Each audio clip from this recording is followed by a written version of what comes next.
The Nichi Bei Café crew travels to San Francisco's Stonestown Galleria to check out what is going on for the holidays, specifically checking out not only the stores and food eateries that are common to San Francisco Japantown, but some that are not.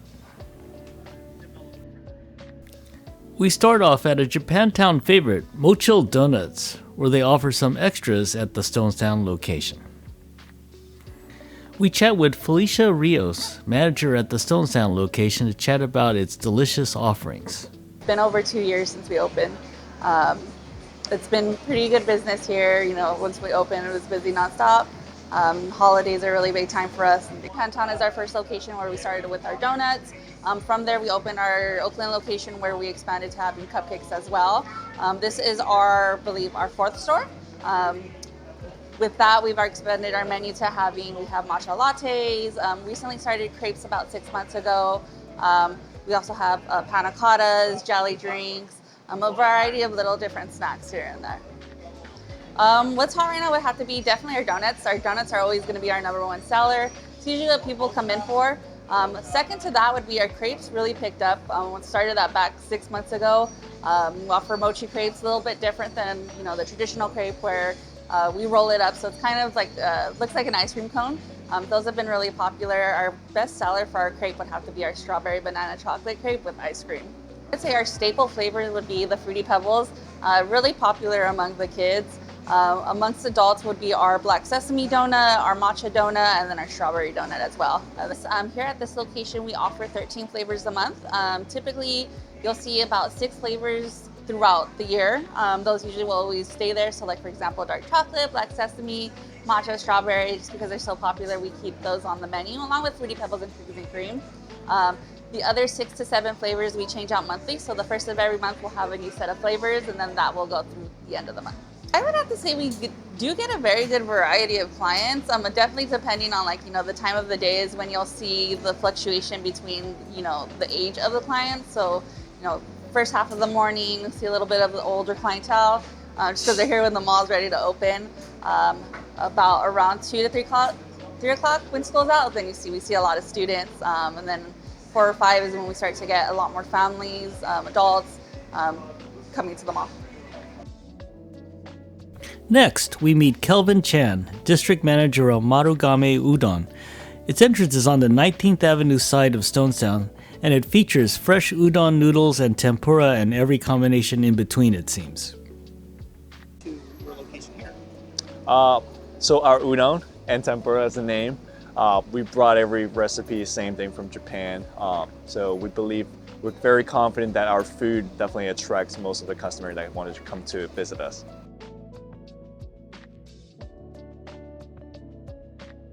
So the Nikotama, it's pretty much one of the most popular. It comes with our BK sauce. It's a little bit more heavier and more saltier. So it's come with a sauce base, and it comes with our signature sweet beef and an onsen egg. We have our tonkatsu, so for people who knows about the ramen culture, so tonkatsu is pretty much a staple, so we have that as well. So it's fairly popular with our tonkatsu udon.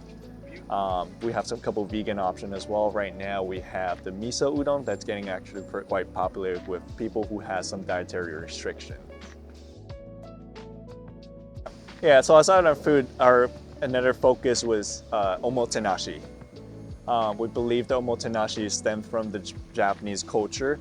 It's what we want to deliver an experience that makes people comfortable, makes people happy when they're enjoying the food. Food is only part of it, but the actual experience, sitting down and eating the food and having the surrounding energy, it's very important for that. Well, coming out of COVID wasn't easy, but I believe we're doing fairly well. Again, we're confident with our food, we stick to it. We took the time to just even practice and hone it, and so we've been doing fairly well. Lastly, we visit with Chris Chin, owner of Matcha Café Maiko, a popular matcha drink spot where he offers a perspective of Stonestown's lure and differences between his store in San Francisco's Japantown. And we look for a place that has high foot traffic. Since it worked well in Japantown, we figured we'd do pretty well in a mall setting. That's why we chose Stonestown as our second location. It's generally you know, over 20s and up, and a lot of Asians. I'd say about 70% are Asians. We do get a lot of students here, especially being next to SF State, and it's also really convenient because it makes it easy to also find help. The only difference really is that other than J-Town is mostly, well, it's like, I'd say half tourists and half locals, whereas Stonestown and all other locations are generally all local neighborhood demographics. Japantown has been, especially San Francisco's Japantown, it's the largest Japantown in America, and it's been around for over 100 years.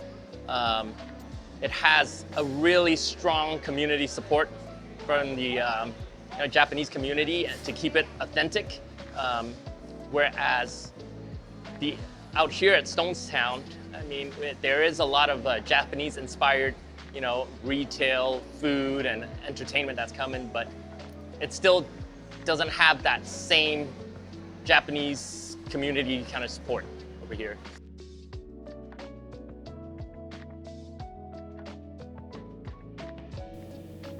Stonestown Galleria is open 7 days a week. For more information on the stores in this segment, please check their website at www.stonestowngalleria.com. Happy holidays!